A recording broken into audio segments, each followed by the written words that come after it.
20 seconds.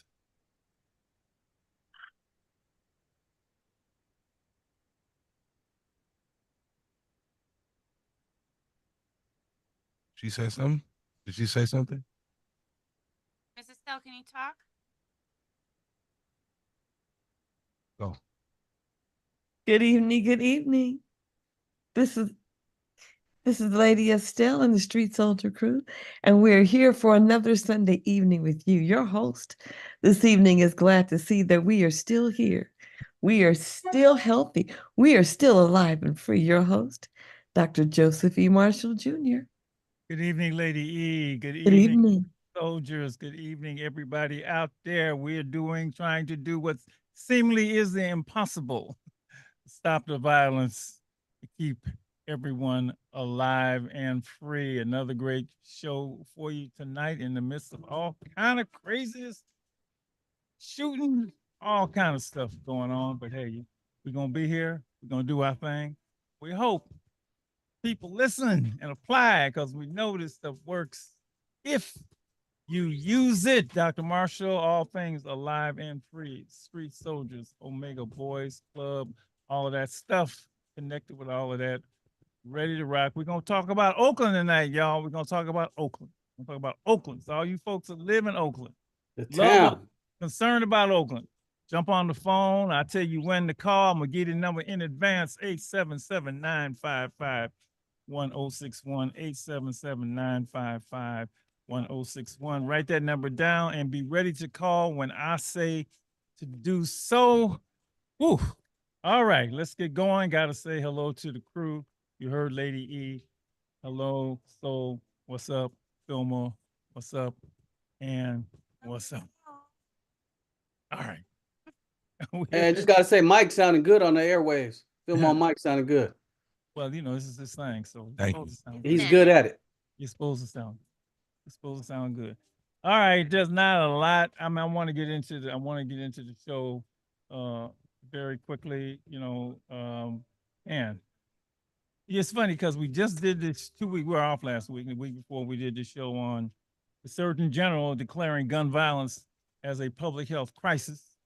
And Which we already knew. Which you already knew, and you better get to work because the I don't want to say the guns keep shooting. The guns keep shooting, whether it's from a perch in Pennsylvania shooting, or whether it's from last night there was oh my God, I had this all written down and I can't find it. Shootings at Juneteenth, right? Whether it be shootings at Juneteenth, where there were 4 killed and 10 wounded in Birmingham, in a Birmingham, Alabama nightclub shooting. I don't know if that happened tonight or last night. I just saw as I was wrapping up to come here. There are shootings just, oh man, it's just crazy. So I want to focus on Oakland today. And by the way, so before I get in, I want to get into the show early because I hope we get a lot of calls here. You want to say anything, lady? You want to say anything before we get going? Well, I was just gonna say, I know one thing that's not gonna help is what I sent you just a few minutes ago, which is the unveiling of the new ammunition vending machines. Did you see that? Isn't Alabama one of the states that's got them? I think they're in 3 states to start. And Mike, I don't know if you saw that. They're gonna have like little vending machines, like you can buy, where you get sodas and candy. Now you're gonna be able to buy bullets. Yeah, I saw that, man, and well, I said, "Was this place is crazy?" I mean, this. I mean, what do you even say to that? Nothing. I mean, hey, look. Yeah. All right, let me get going. So let me tell everybody what prompted me to do this show, focusing on specifically on Oakland, California. And the first thing was, first of all, I hear something every day. Somebody's saying to me every day there's something going on over there. Somebody's getting bipped, somebody's getting, robbed, somebody's getting whatever. And I hear that all the time. I mean, I hear from people saying, I've been here for years. I love the place, but I'm thinking of getting out of here.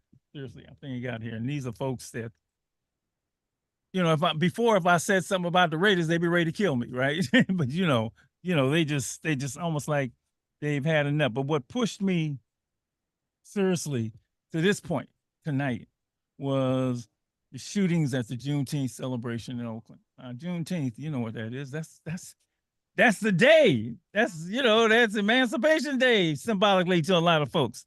But he got shot up. And then number two, Where was that, Doc? That was in Oakland? That was in Oakland. Yeah. Yeah. Oh, By that Lake was Merritt, if I'm not mistaken. Lake Merritt. Yep. Yeah. Yep. Number two was the 13 residents of the Oakland senior home attacked and robbed. I mean, Oh, hell no. oh yeah. Oh man, when I saw seniors, I was like, let me read this. I actually took it down, right? Okay. People who live in a senior living community in Oakland have seen a recent spike in violent robberies. Oakland police confirmed an increase in attacks against the elderly in the last week. OPD said so far 13 elderly people have been reported beaten and robbed. Now, it's the time you didn't mess with old folks, right? I mean, that was that. And robbed off of Broadway Street, just steps from their home at the Westlake Christian Terrace. Victims they say they now fear for their lives while doing simple errands. The guy came up from the passenger side with a gun. He shook my two shoulders, asking me for money.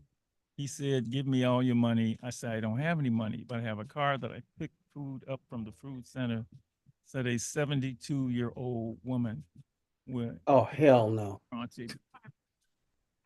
These are seniors, and we all got grandma. We all got grandmothers. We got aunties. We all got that, right? So that made me sick to my stomach.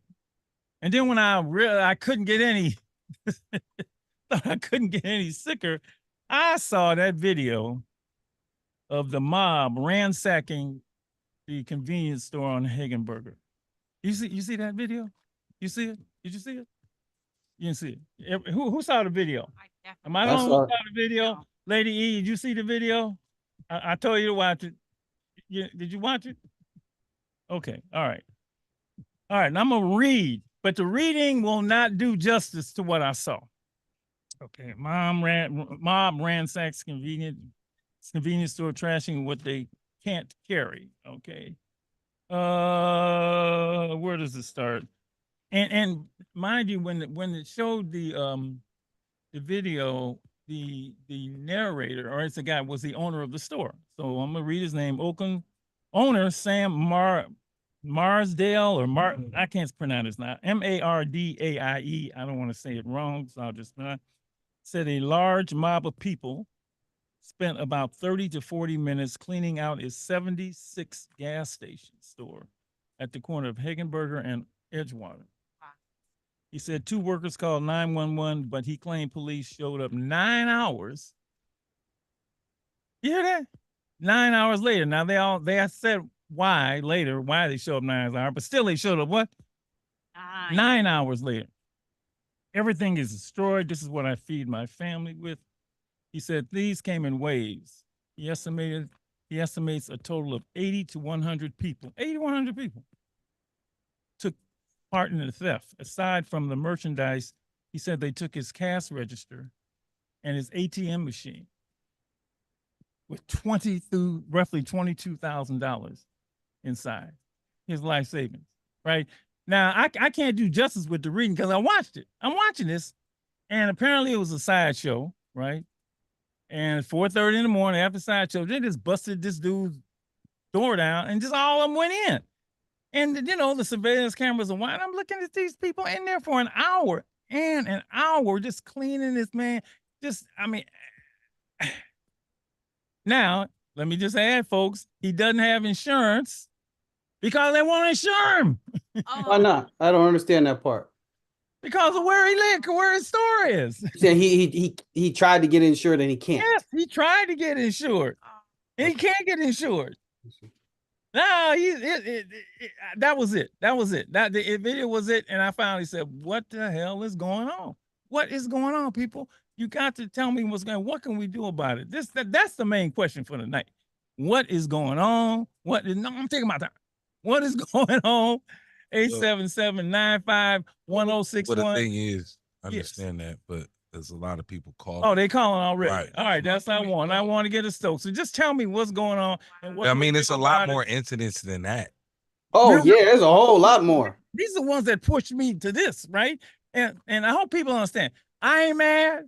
You know, if I see a young man who's having issues, I want to focus on him. What's going on with you and what can we do to help? So that's all we're trying to do here. Jump on the phones, open it up, 877-955-1061. We got calls. We got calls. They ready yet? 877. We did. 955. They'll call back. They'll call back. Yeah. Call now. I'm ready to talk. 877-955-1061. What is going on in Oakland, California, and what can we do about it? Second hour, we're going to have some folks that are doing work. We're going to talk to them. Who lives over there? Anybody you live over there?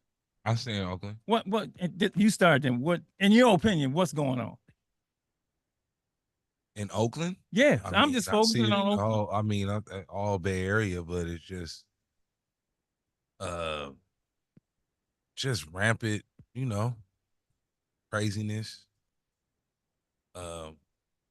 Very random craziness, and it's stupidity ultimately going on. There's a lot of people passing away for just like, for why. It's like, why what happened? How?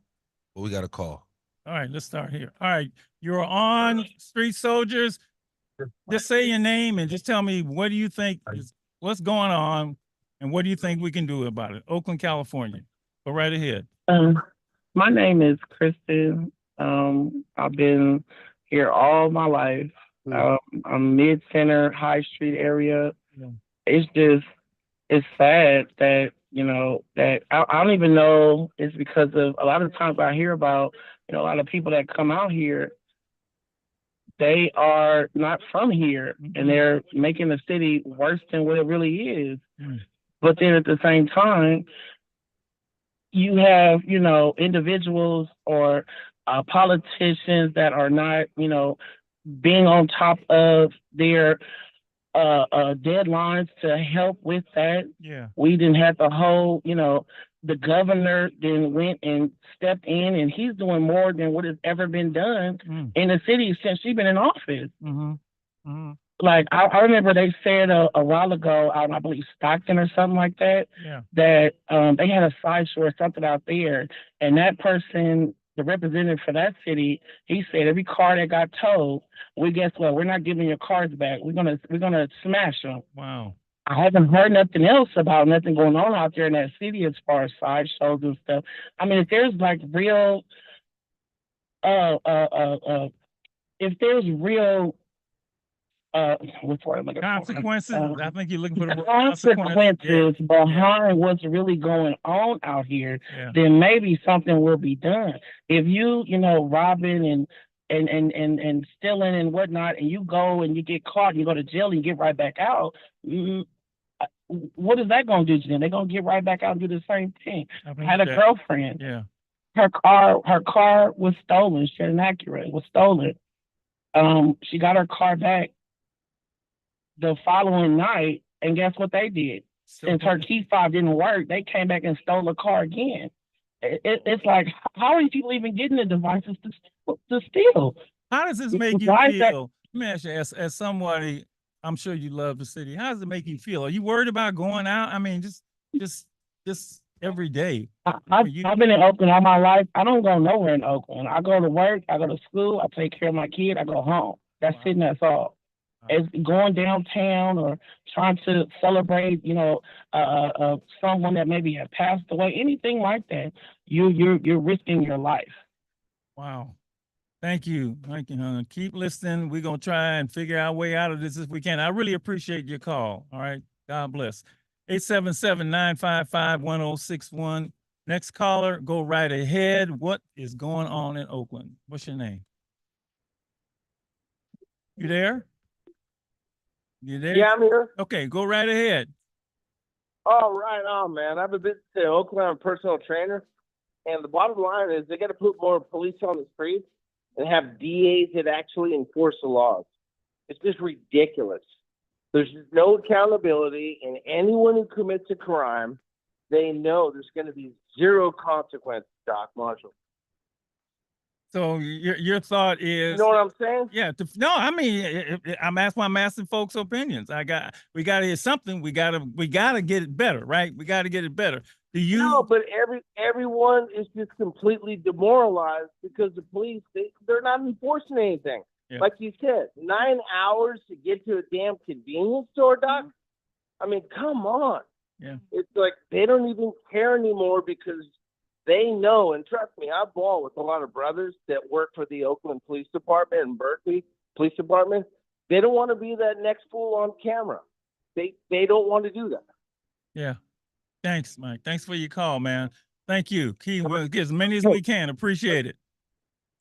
Hi. 877-955-1061. What is going on in Oakland? Want to hear from you? Got a caller? Yeah. Go right ahead. Okay. 4 things.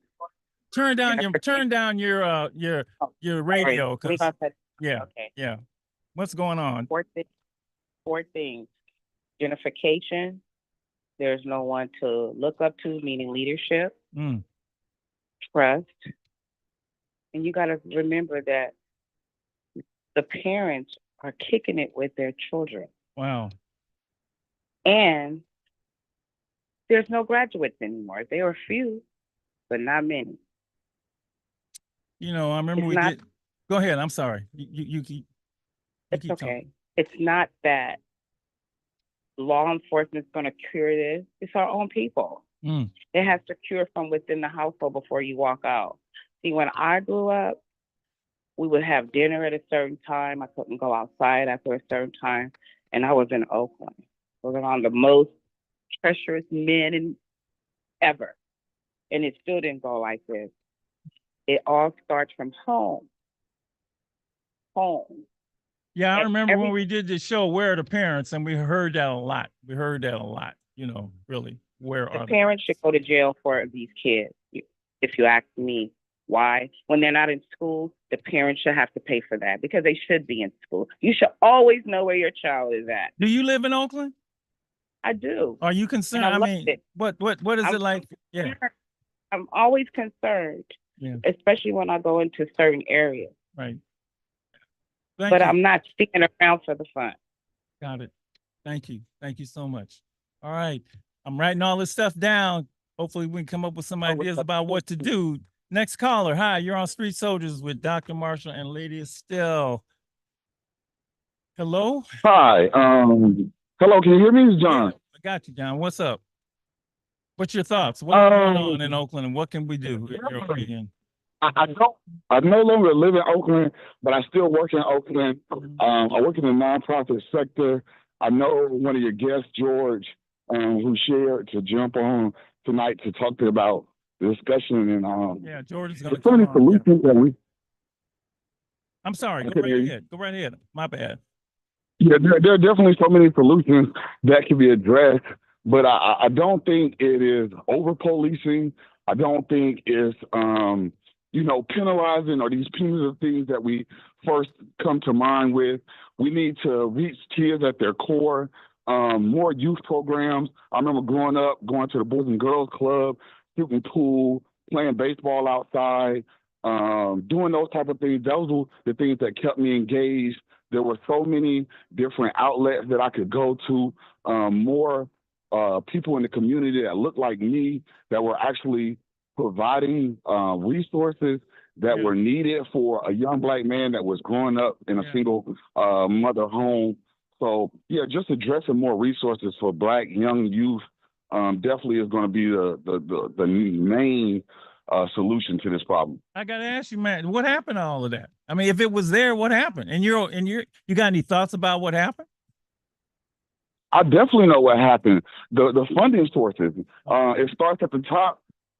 With anything, I think politically, you have to follow the money.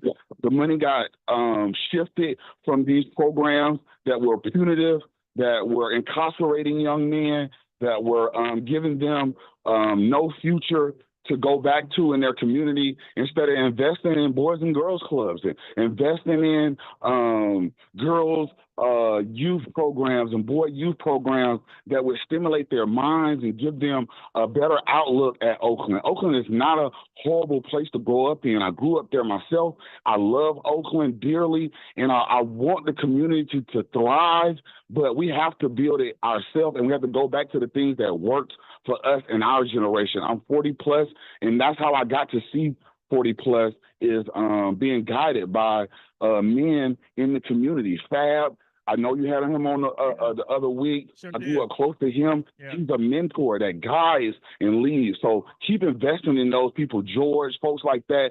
Keep bringing those folks on. Keep listening to their plans for our future and our kids' future, and we'll make it through this storm, man. Thank you, brother. Thank you, man. Thank you for you, especially for your optimism. We need it. All right. All right. Thank you. 877-955-1061. What is going on in Oakland, and what can we do about it? I'm going to tell you the way I feel.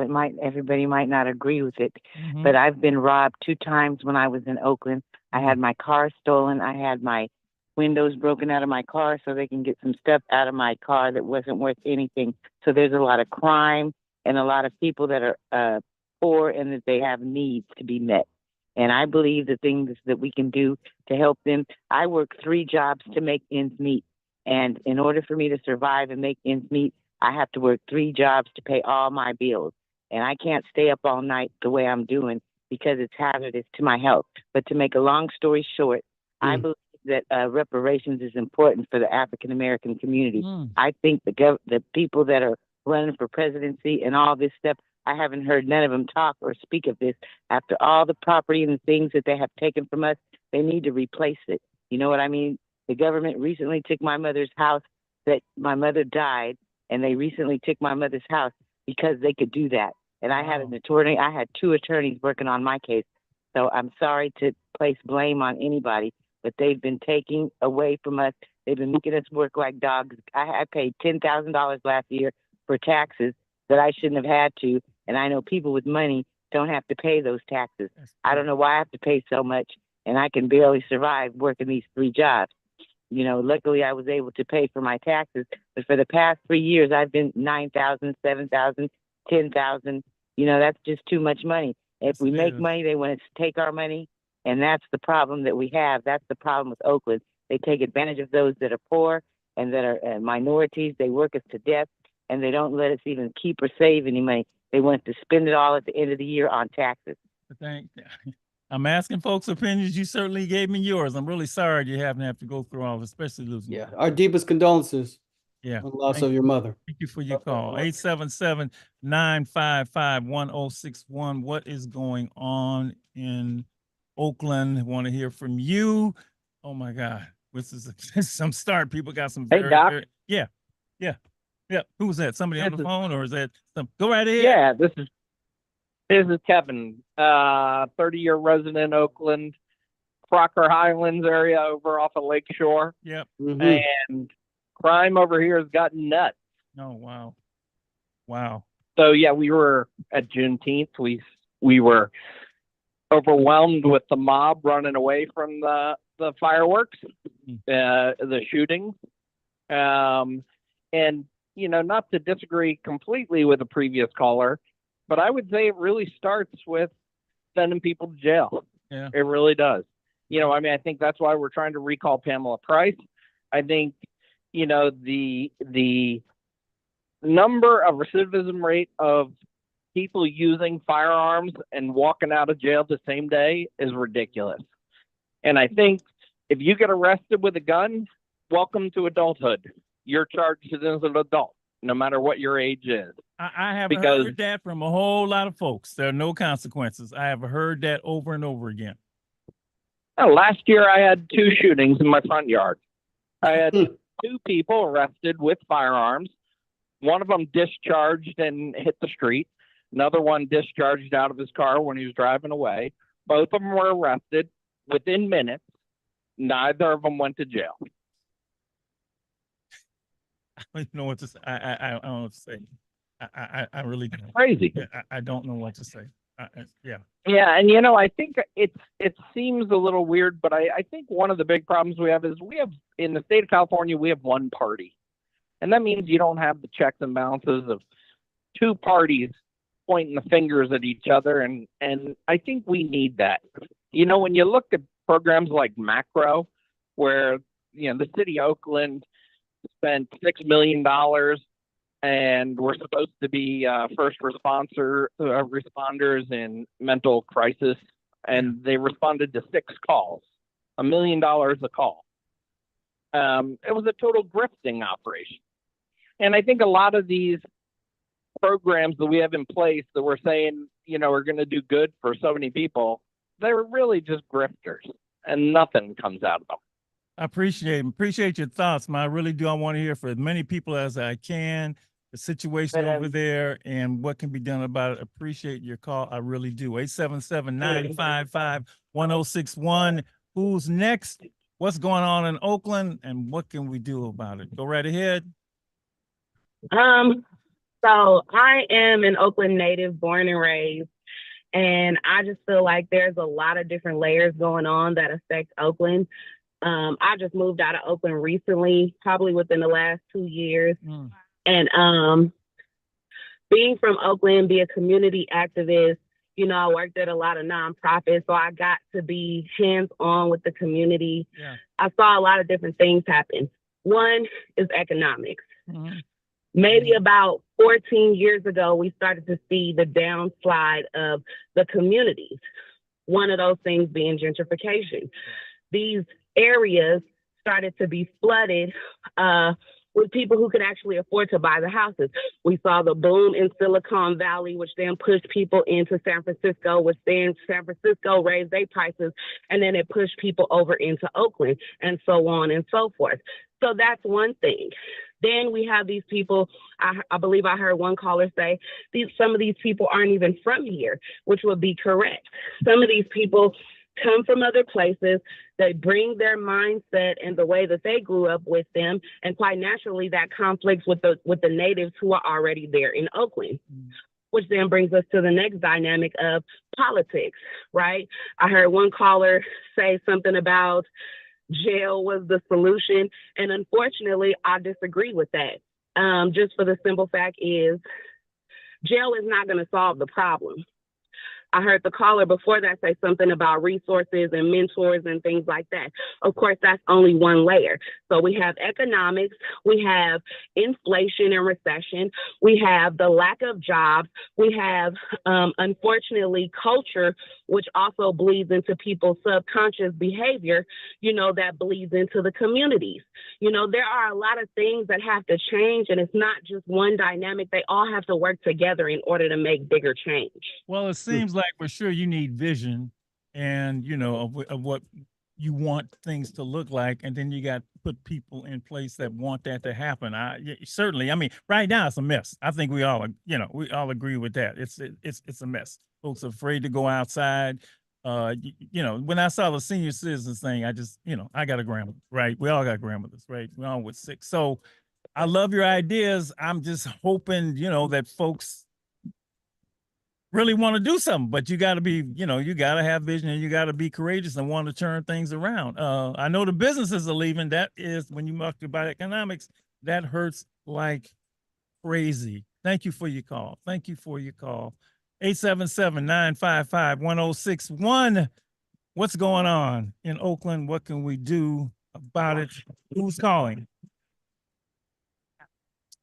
Who's calling? Oh. Hello? Yep, go right ahead.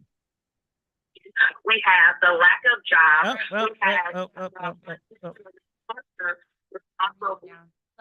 Yeah. Go right ahead. As long as your radio's down, we can hear you. Hello. Hey, How you doing? Go right ahead, man. What's your name? what's up? Yeah. How you doing, Doc? My name is Dominic Ware How you doing, Diamond? from Thanks for DB calling. Oakland. Yeah. Hey, of course, man. I got to chime in. Yeah, Dominic Ware running for Board of Education, District 7, Deep East Oakland, longtime Oakland resident.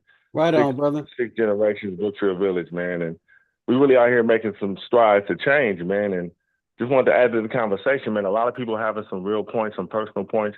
I think we're missing the real issue, which is what's going on with the children. Like, the children have got to a point where we have kind of lost a grip on things. We've lost the ability to influence them in a positive way. I've never, Doc, and I've been around a lot of circles. I've never seen so many groups of teens claim that they're demons, claim that it's on demon time. This is Demon time?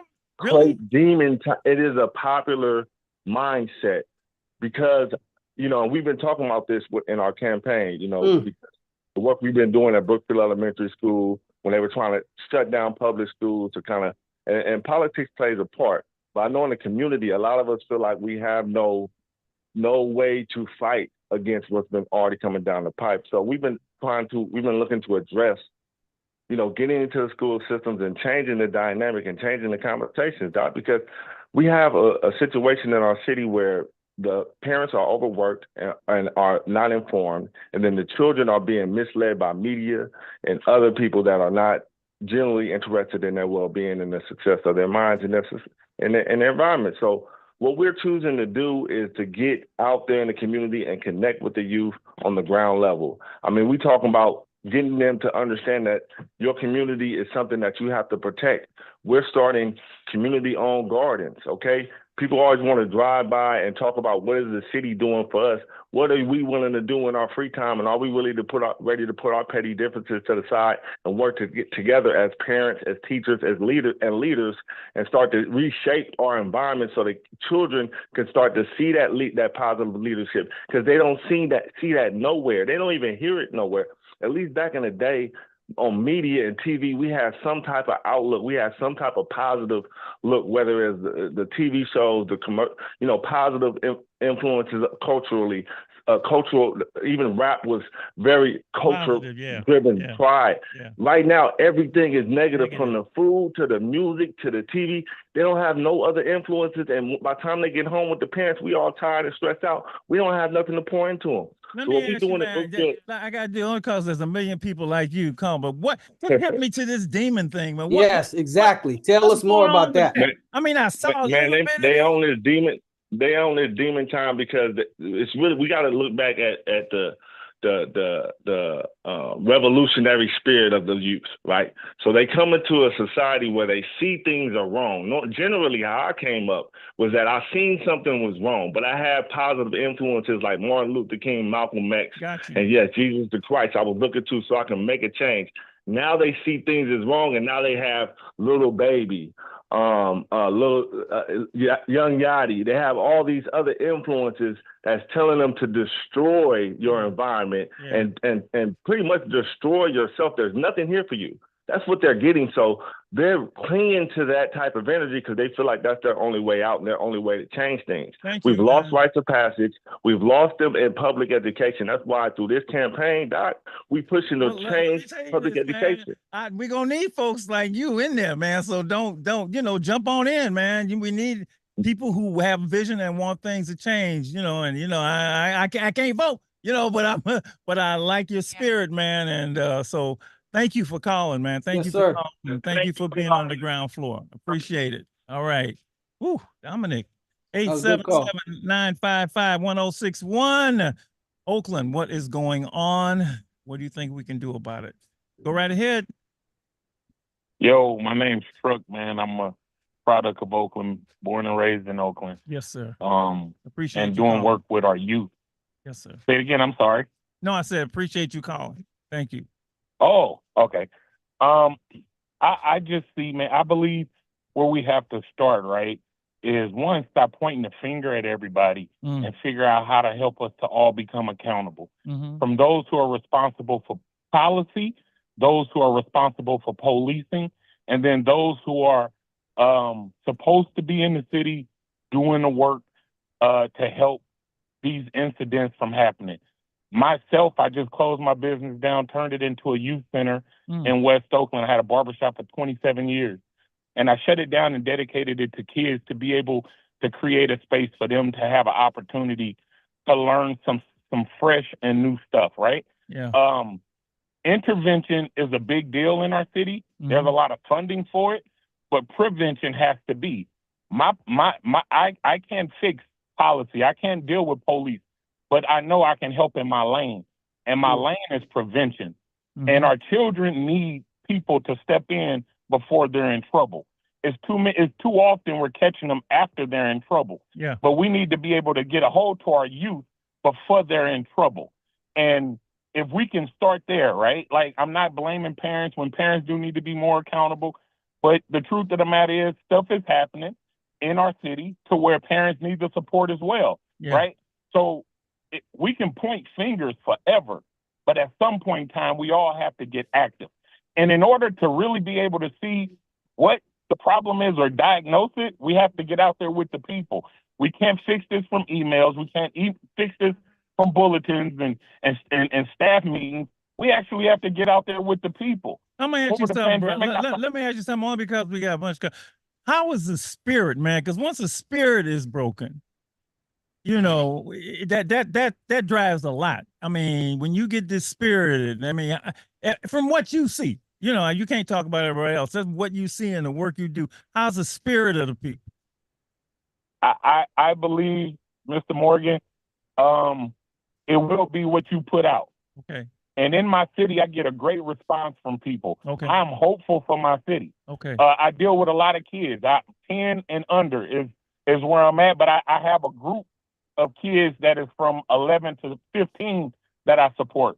Give them that guidance, man. Yeah. Yeah. No, only, man, we have so many calls. It's going crazy. So I really appreciate you calling. And I love what you had to say about working with those young people. 877-955-1061. You're on Street Soldiers. Say your name. Go right ahead. Oakland, what's going on? And what can we do about it? Yep. Call there. Call. Yep. You there? Yeah, hi. Hi. Yeah. Go ahead. Yeah, my name is Sam. I'm trying to call in. What's to up, give my Sam? You opinion. are on. I knew you was gonna call, so I'm glad you got in. I know you've been trying. What's up, Sam? Okay. Hey, how you doing, guys? Go ahead. You're on.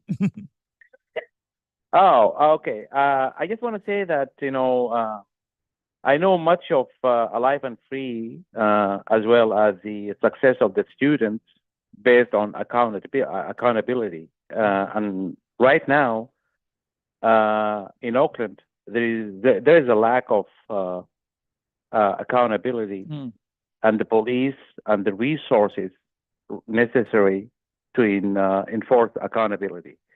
So your recent caller mentioned that he doesn't blame the parents, but the parents play a huge role in terms of accountability. Yep.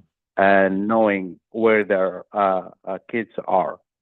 And I think the city leaders in Oakland failed the community, period. Yeah.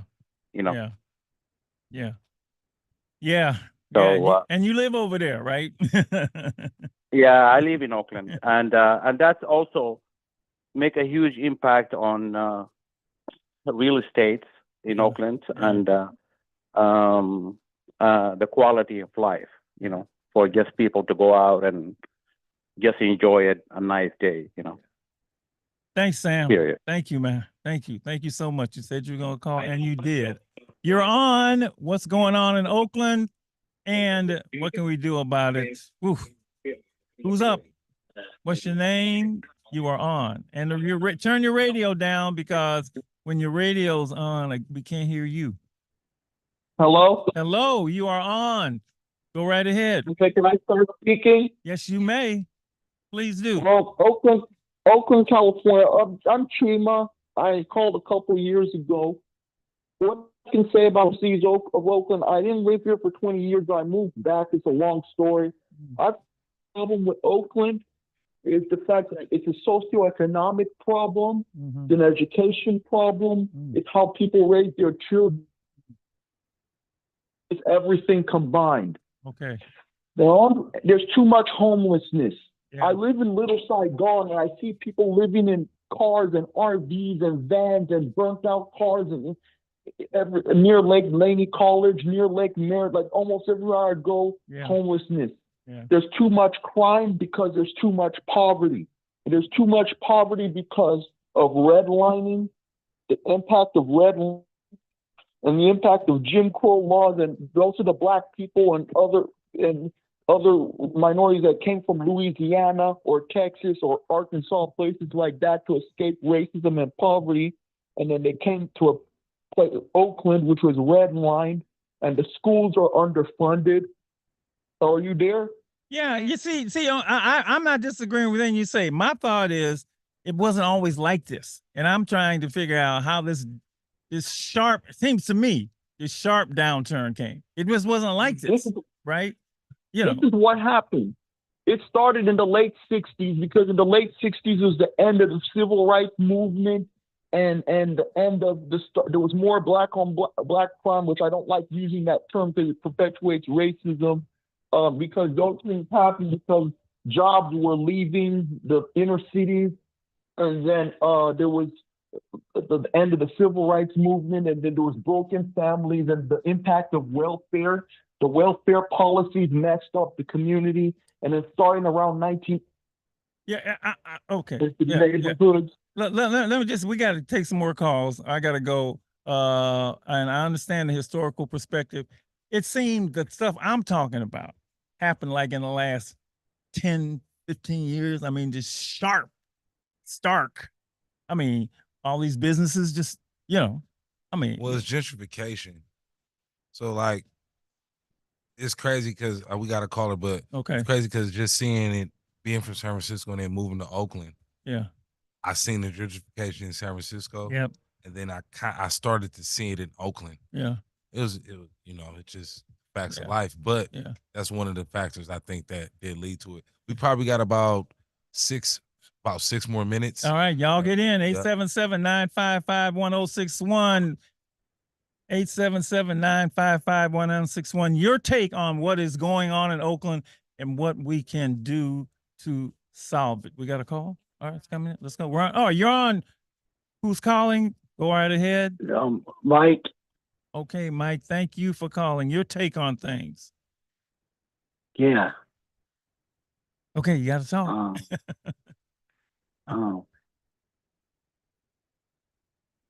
Next caller. Okay, go right ahead. Who is it? We couldn't get Mike speeded up. Who's calling? How you doing? How are you? How you doing? My name is Sydney. Thank you so much for calling, Sydney. Your take, what is going on in Oakland and what can we do to change things? I think everyone hit a lot of good points.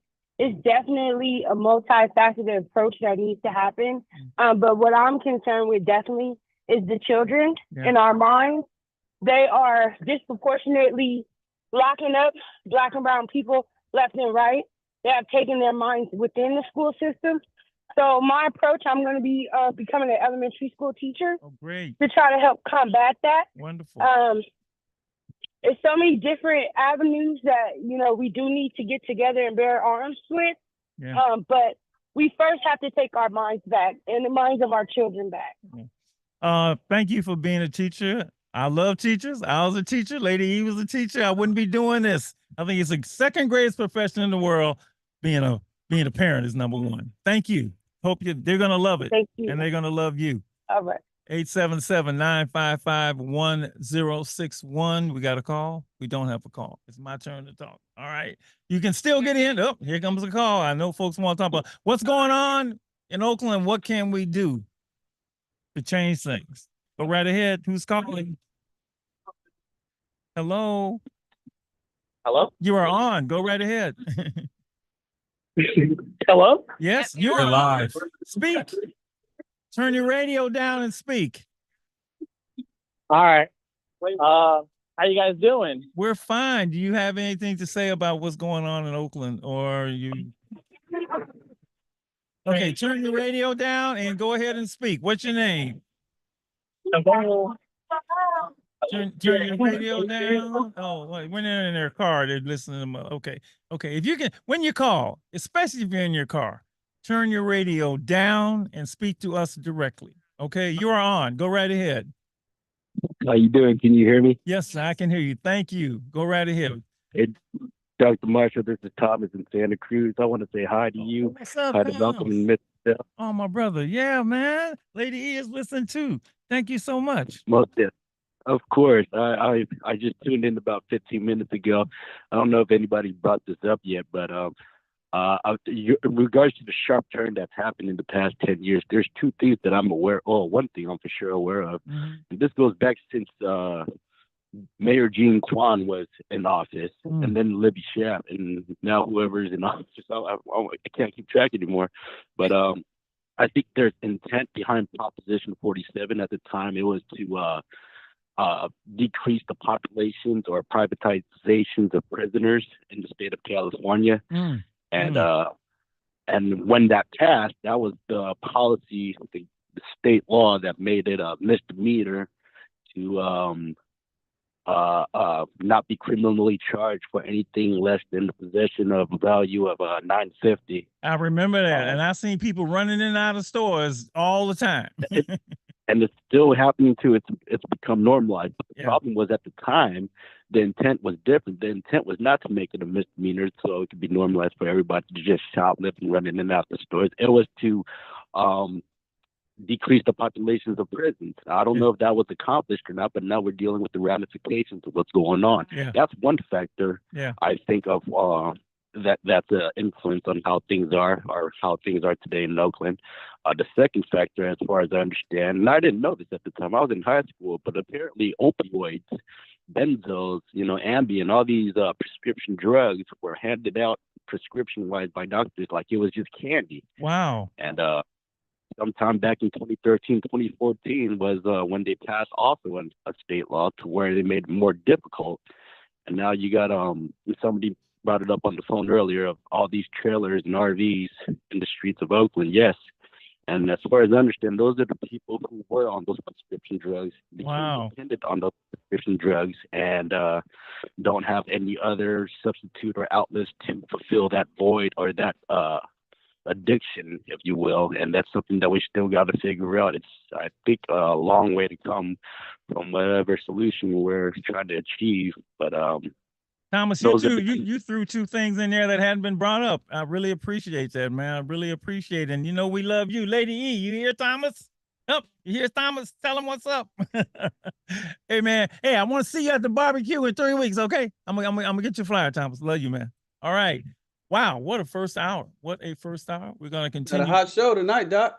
Well, Oakland, people love Oakland. So we're going to go. Tell them where we're going. We can follow us where we're going. That's right. We're not done yet. We're going to continue the conversation on YouTube Live at Stay Alive and Free. All right. Here we go. We'll be back in a moment.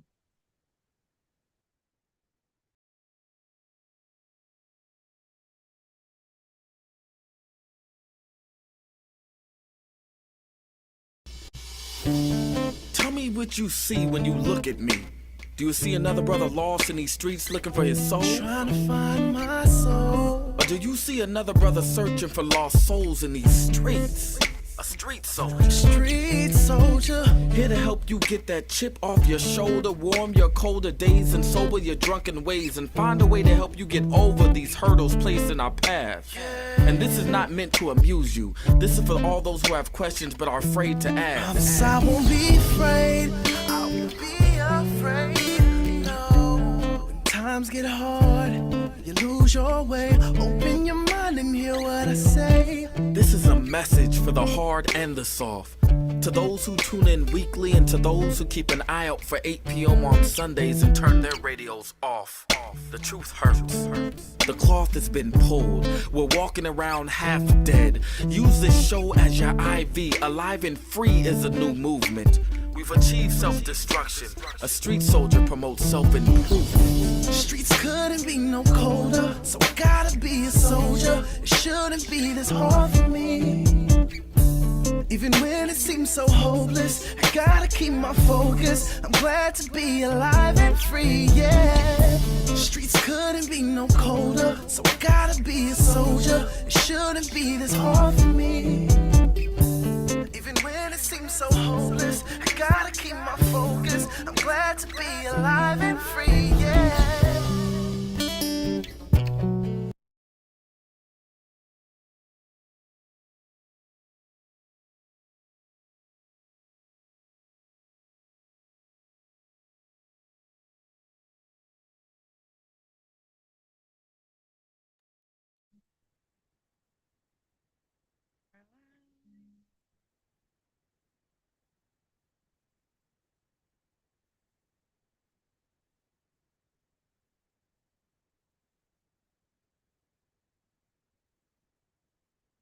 Hour number two, Alive and Free Street Soldiers Radio. Wow, what a call-in hour we just finished. What a call-in hour we just finished. We are focusing on the city of Oakland, California. Oakland, California. And the question we have asked this past hour is, what's going on? Or as I said, what in the hell is going on in Oakland, and what can we do to stop things? And we're going to be joined by several folks who do work in Oakland, and I believe I can say easily are part of the solution and want things to change. And so I've invited them to come and have this conversation with us about what we can do. But let me restate before we get into that what prompted me to do this show. I think all of you know that, but I'm going to say it again because it is the beginning of a new hour, and we always have to quote refresh, right? What really got me here was 3 incidents. I talked about them, and one was the shootings at the Juneteenth at the lake, at the Juneteenth celebration in Oakland at the lake. The second thing was the 13 residents of the Oakland senior home who were attacked and robbed. And I think most people have a soft spot in their heart for children and seniors. I would hope you do. And one lady says, this guy came up from the passenger side with a gun. He shook my 2 shoulders, asked me for money, and he said, give me all of your money. I said, I don't have any money, but I have a card that I can pick up food from the food center. And that's just, that, woof. And then the third one was that video, I can see, I close my eyes, I see it now. I see 50, 60 people in a convenience store out on Hagenberger and Edgewater and they're just you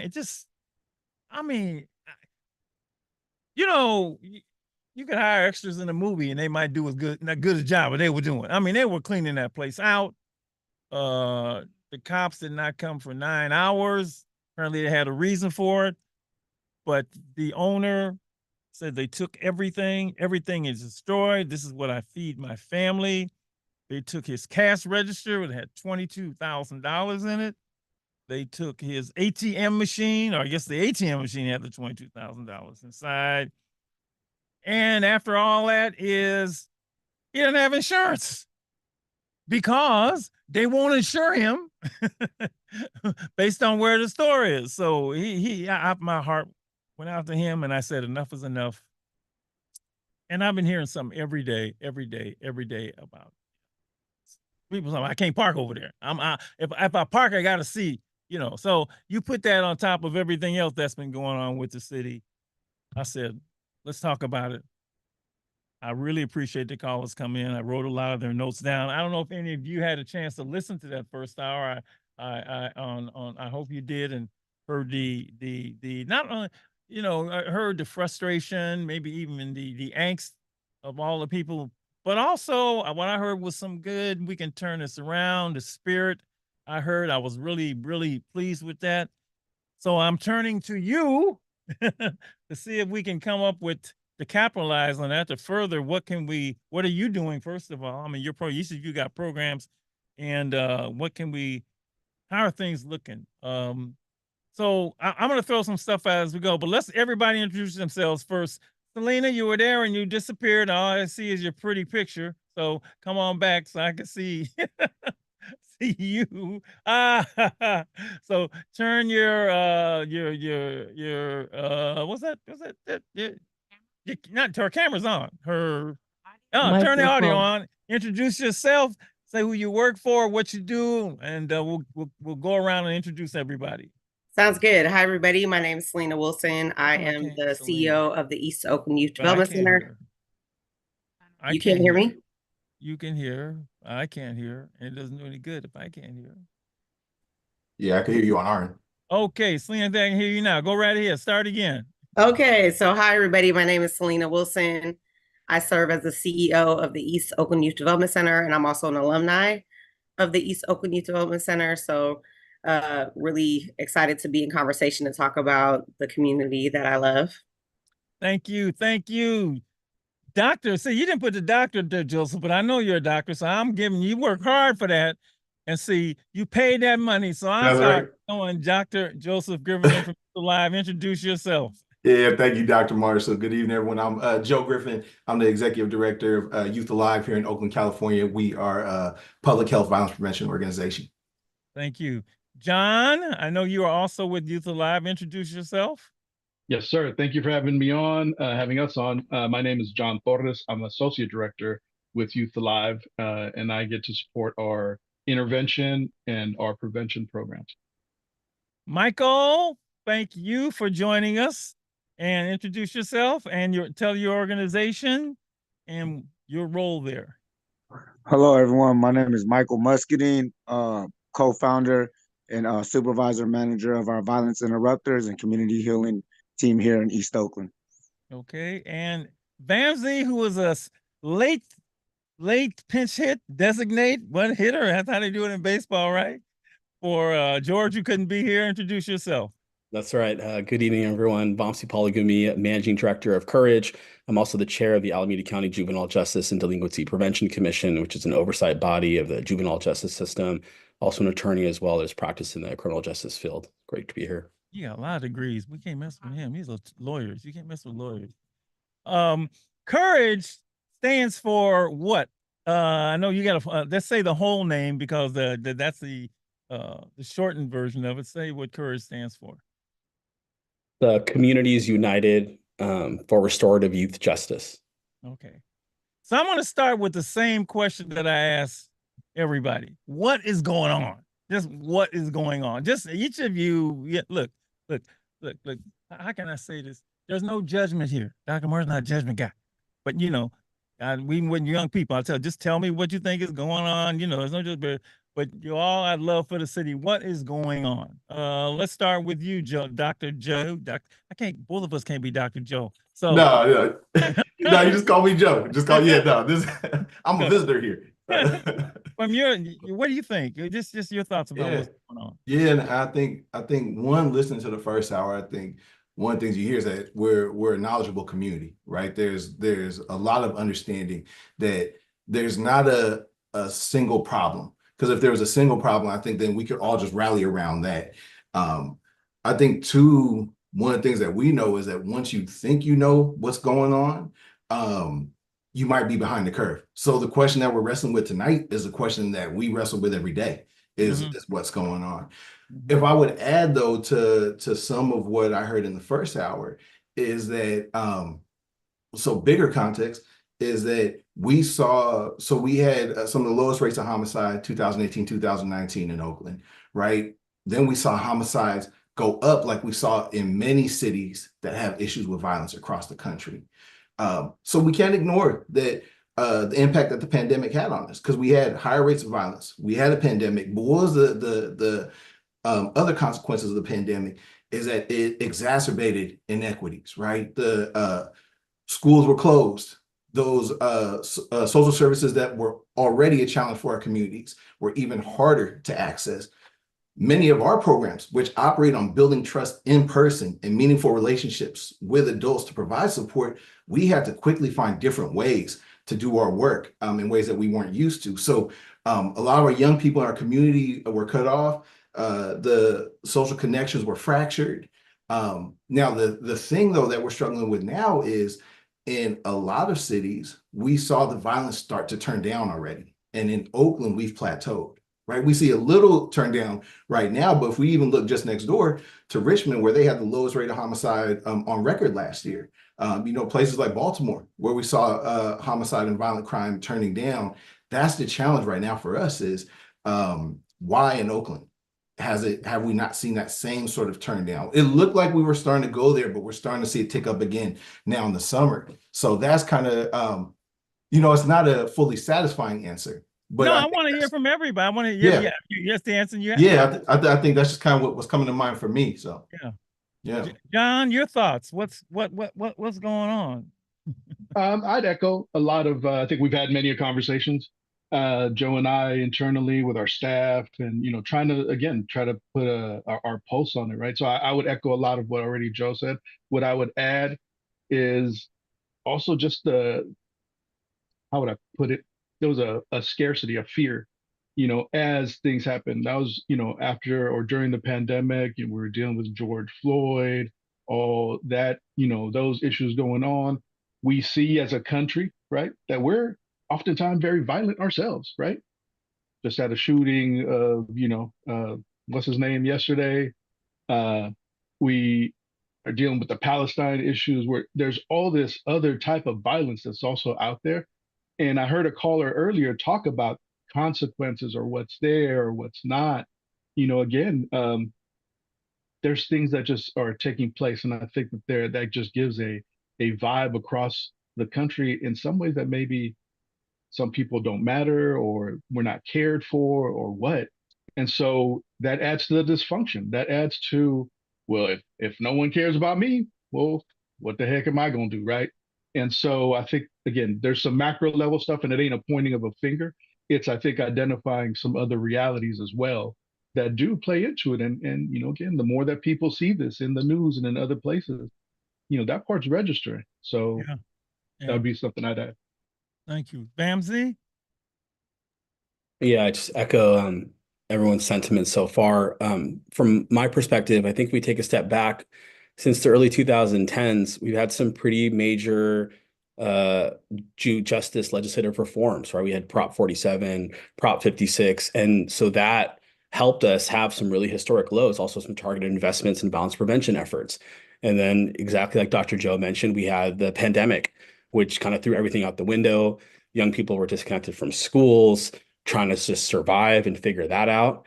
Now, post-pandemic, quote unquote, post-pandemic, we see inflation on the rise right now with everyone getting the federal investments. And so even today, things cost way more than it did before, and people are really struggling. And then on top of that, you have folks being pushed out of Oakland that have been here for generations and generations, and people are really hurting. And so for me, that creates this powder keg. But I do want to mention that some of the even examples that you mentioned, Doctor, those aren't folks necessarily from Oakland, right? We have to look at a lot of folks coming from other cities come into Oakland to do these thefts and crimes. I'm not saying all of them. I mean, especially when you have OPD's response rate at 20 minutes, even for critical emergencies, right? And so there's a lot of different factors in place. But I will say that we have the resources. We just need the political will and the ability to be able to do this. And I'm hoping we can get into like, what are some of those solutions? Because we absolutely have the resources to be able to solve these issues. Let me ask you about the being pushed out, because I hear I'm gonna say being pushed out. I'm leaving. I'm out of here, right? So what is pushing them out in your thoughts? Is it what do you hear? It's gentrification. And so some of this violence, we're seeing the violence of gentrification. We're seeing folks that are getting pushed out of their communities because folks are coming in. They're raising rents, raising home prices. Most folks, especially the young people that we work with, have a credit score that's under 620. And so they're locked out of the free enterprise capital, can't get mortgages at a decent rate, can't even get a house to rent other than a really slumlord landlord, right? And so these are all the factors that are contributing to it, but they can't afford to live in Oakland anymore. A lot of our young people and their families. Thank you. Michael. Hey, Doc, can I ask a follow-up real quick? Yep. Just about, I've heard 2 or 3 people say that tonight in the first hour about folks are coming in from other cities.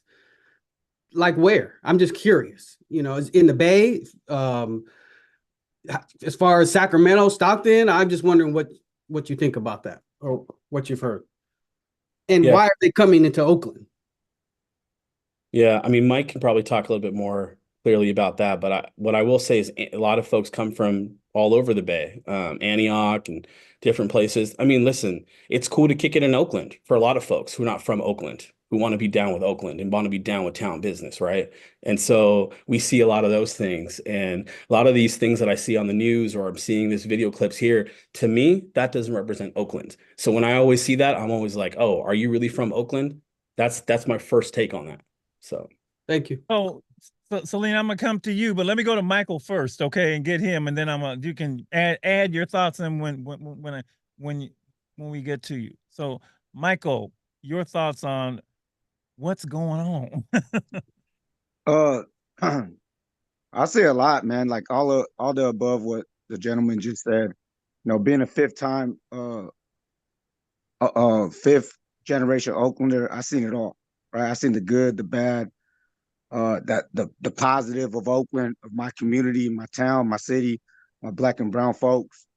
So what I'm noticing, to be honest, just from somebody that's from Oakland that still lives here, from the hood, still on the block that I grew up from, where my mom was raised on, the same house.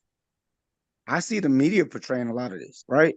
I see the media pinning a lot of this, social media, Facebook, Instagram, Twitter, all this stuff going on. Because I've been in years of Oakland where I lost a lot of loved ones, friends, family, a brother in Oakland. And right now, I could walk down the street and I don't have to worry about getting mugged, right? There's years like 90, 2000, the year 2000, 2006, where it was off the hook. Oh, Shootings, robberies, right? Yep.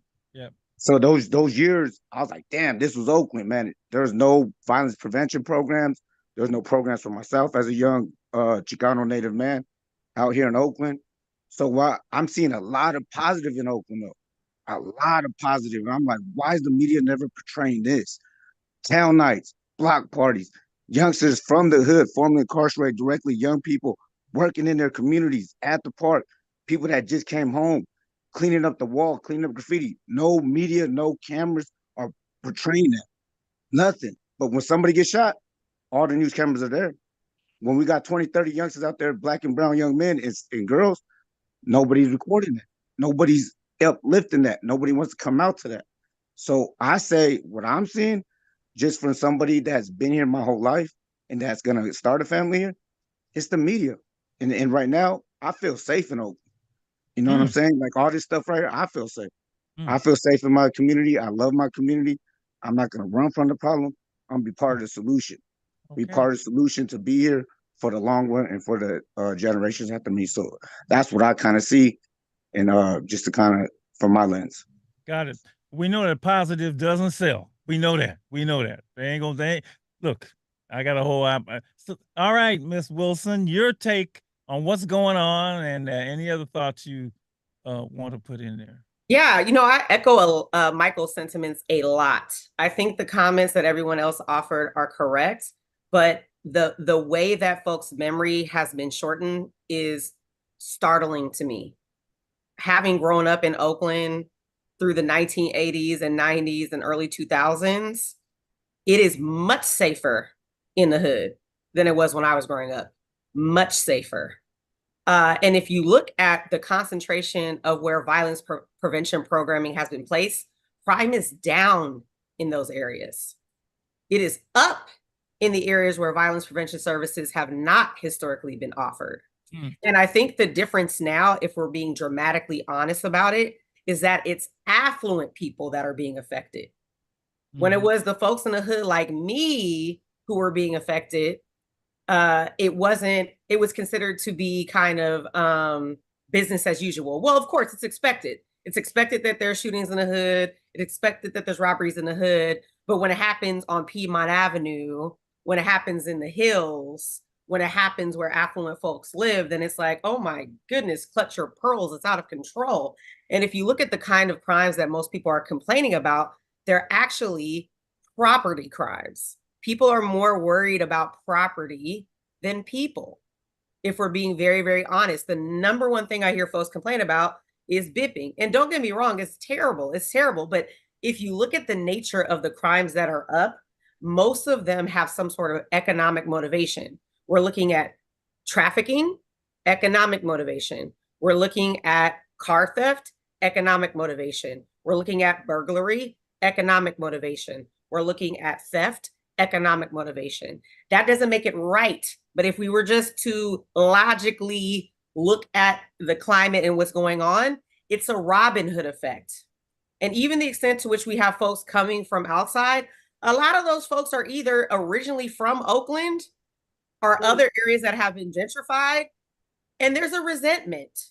And again, folks aren't dealing with it in the right way, but I can understand the frustration when your family was here for 3 generations, helped build it up, your granny owned the house, they ended up losing it, you get pushed out to Antioch where there is nothing in the way of infrastructure. There's some resentment of like, oh, y'all want to push us out, you want to build all these new condos and have a 30% vacancy rate and have all these empty, beautiful units, and me and my family can't afford to live here and I got to commute 90 minutes in for a job. Like, there's some resentment and there's some Robin Hood effect happening. Now, that isn't to say that there isn't still some of the kind of traditional crime based in trauma, based in unhealed spaces. A lot of what I see too when I look at the violence in between community members, a lot of it has ties to untreated substance abuse disorder. Our young people are exposed to a level of drug culture that I have never seen. The kind of drugs that they are on that are causing literal psychological breaks from reality. It's scary, the lack of drug treatment facilities for young people. I remember trying to find a detox center for a young person, and it was extremely difficult to find a place at a spot. So there's all these complexities here, but I think that we need to really construct the types of crime that we're seeing an increase in and understand where is it really about the economic injustice and where is it about trauma and actual beef and all this kind of stuff. And the last thing I'll say, when you look at the effects of gentrification, it is also changing the landscape of historical kind of gang and other kind of issues. I'm not a member of the Brown community, but from what I understand, there are certain families and territories that have now been pushed together. In the Black community, similarly, how we used to have turfs that at times did have beef, people are getting pushed together and aren't having all of the resources needed to kind of deal with the historical tensions that different groups have had who historically were on different sides of town, who are now living right on top of each other. And that's why work of the groups like Youth Alive that have violence interrupters and courage is important. Contrasted to work that EOYDC does, which is very, very heavy on the prevention. So to the point of the media, we have hundreds of young people in the hood doing wonderful things. Hold on, we're gonna get to all of that. We're gonna what you do. I just wanted to find out what you. But I'm just saying to the point of what's the going on. Yeah. Well, no, we're gonna get to that. So hang on. I had to get all that. It's funny. I hear youth, and traditionally youth were 18 and under, maybe 21, but this ain't a youth thing that I'm saying. I see folks, grown folks, as we used to say. Now, just because you are a certain age don't mean you're grown. So, when I looked in that store, there wasn't no young people. It were young people plus. So we may have to expand our notion of, because I think young people, when they hear young people think it's kids out there, but these I didn't see no kids. I see grown folks now who may have the same issues. I'm going to go high level here, and I don't know if you want to deal with this at all, but this certainly does not help the perception of Oakland. And the first thing people, when they talk about Oakland now, is y'all lost 3 sports teams. You lost you lost the Raiders, you lost the Warriors, you're losing the A's. That to people in their minds, 3 major sports franchises gone, and that it definitely affects the image of Oakland. And I don't know if you want to talk about that all, because I'm not a sport. I like you. I work with people, right? So but I know that's layered over the top of things. You may want to comment on the businesses that are. I'm from what I understand, and again, I'm not. Maybe Vamsy, you may know more about this than me. I'm not an economist, but you got to have thriving businesses to make cities work, right? So, let's just look at that Heckenberger corridor. The latest is, the Denny's is gone, the Walmart's gone, and what's the In-N-Out is gone. And just that one spot right there. And I mean, certainly, there you could quote to major businesses that have up and left. This doesn't help, I'm sure. And I don't know if you have any of you have any comments about how that has impacted the city. But I just had to put that out there because I know that it all is in the mix here when it comes to talking about the city of Oakland. Doc, and that, you know, obvious, the homeless, the unhoused situation is the other, no one's mentioned, but that's right there. That's all there too. That's all there too. But you got any comment on the business thing or the, you know, the sport franchise leaving, or, you know, you asked me about it, I couldn't because that's not what I do. But any of you have any thoughts on that and how that impacts the perception of the city? Oh, they don't. Okay, all right. Hey, I'll jump in. I'll jump in. I think. Well, I think Dr. Marshall. I mean, what you're pointing to, though, right? You're talking about high-profile disinvestment in the community, right? So you're talking about the dollars, but you're also talking about the spirit of it, right? I grew up an A's fan, right? So it is. I mean, it hurts, right? It definitely hurts the community, and then you start to hear the momentum around disinvestment. But what we're really talking about, we're talking about community level trauma when you're talking about disinvestment, and you're talking about housing insecurity, and we see the very visible unhousing encampments, but we're not also talking about everybody who's couch surfing, right? Folks who don't know where they're going to be staying from day to day. These are all factors that we know make you more vulnerable to experiencing violence in one way, shape, or form. Witnessing, being a victim, being a perpetrator at some point in your life. These things all reinforce the trauma that we feel from violence. I was at Youth Alive. That's not our direct focus, but we also understand that if we're going to start addressing violence, not just at a one person at a time level, we have to start addressing these upstream factors, you know, these social determinants that are really making the environments that people are living in unhealthy. So it has a huge impact on many levels, you know, in my opinion. Anybody else want to chime in on that? Yeah, I'll say just with the teams, man, that affects our community a lot, you know, right? You know, it's the big businesses, they wanted to leave. They didn't leave Oakland because of crime. They left Oakland because of the dollar, right? They wanted to get city money to pay for a stadium. These billionaire owners wanted to get that, but it hurted our community because I knew a lot of young folks and adults that worked at the Raider games, worked at the A's games, absolutely, you know, worked at all of them, right? And that's where I used to take a lot of my young folks for the first time that never been to a major league game. I used to take them out there for outings, and it hurt us a lot. So now these kids can never experience a baseball game or a football game or a basketball game because the tickets are just too much now, right? So it hurt us a lot because, you know, I'm all Oakland. I'm a Oakland, love everything. Everything that has to do with the town, you know, it's me, 100%, in and out. So to even elaborate on that, those folks that did have those jobs are now at those homeless encampments that can't work no more. So those are the product of those jobs leaving. But also, it was not because the city was, oh, crime's going up. It's because these are billionaires that are just trying to take money from the county and take money from the city. And they're trying to take from different programs. But they didn't leave because the crime was up. They just said, you know what? Vegas would give us some money. This city would give us some money. So we're going to go with this city. Oh, yeah, and San Francisco will give us this lot. We'll pay for it. But yeah, a lot of that has to do with it. And, it, you know, and just from somebody who travels a lot, it does hurt because a lot of people, they just say, everybody's leaving Oakland. Everybody's leaving Oakland. That's all their image is thinking of.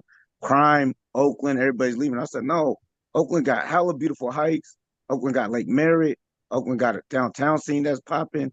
Man, Oakland got the Fruitvale, the San Antonio district. This is stuff that you guys don't see. You guys just hear all this negative news that Fox and CNN push out, but you guys are not here living it. I live it and see it every day.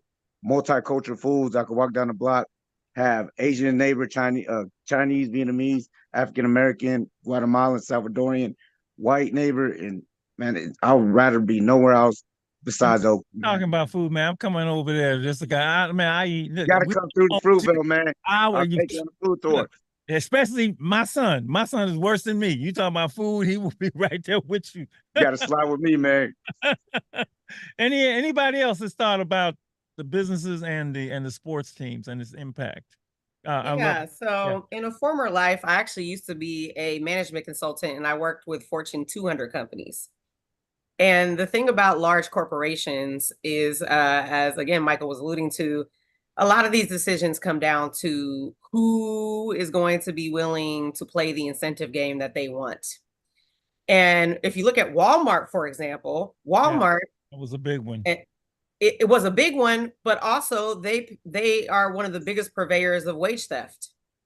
And so when you have a city like Oakland that is so social justice oriented, the Walmarts of the world are not going to necessarily fare well here because we don't have respect and reverence for a company whose the bulk of their service workers rely on public subsidies to survive, right? And so the kind of respect and reverence that you see for certain companies and organizations that really have love for the community, it hits different. So you have some new businesses in places like East Oakland that don't have to worry about that because they're tied to the community. Now, that's not to say that we haven't seen some very terrible portrayers of violence against some of our Black and Brown owned businesses, particularly in downtown. And there's a lot of theories about why that is. We have, for example, Taylor J has been broken in multiple times, right? And so it's a very odd kind of contrast to the kind of businesses that are thriving in places like the Fruitvale, contrasted to places in downtown and near the lake and what have you. And again, it could be, and I don't know, part of the mental kind of Robin Hood effect of folks assuming like, well, they have more, they're in this kind of affluent area, therefore I feel justified in taking from the rich to give to the poor. And again, that's not the right attitude to have, just because it has a domino effect that is ultimately net negative for the community. But that's why, in part, I think we have to have an open, honest conversation about the kind of emotionality in addition to the survival issues that we have here, just in terms of folks feeling like, man, forget Walmart. Like they're I don't mind stealing from them because forget them, right? Forget this downtown business. I don't care about these downtown people taking from me. Like sometimes there's that kind of resentment, which again, I cannot underscore enough that we have to contend with. The last thing that I will say is that it's very odd to me that whenever we're talking about violence, homelessness comes up. I don't know why we can conflate folks being on the street with violence, unless we're talking about systemic violence. If you look at the largest group of folks living in those encampments are Black people and particularly elders. Those are people who have been, in my opinion, displaced due to the violence of the system. And for some reason, we see them and we criminalize them being out there because it is a blight. And so I think that instead of kind of conflating their presence as some sort of signal of violence on the ground, their presence is a signal of violence in the structures that have allowed our elders to be on the streets. And so we have to kind of look up and look at the systems and say, what's going on here? Why is this? Oh, all right.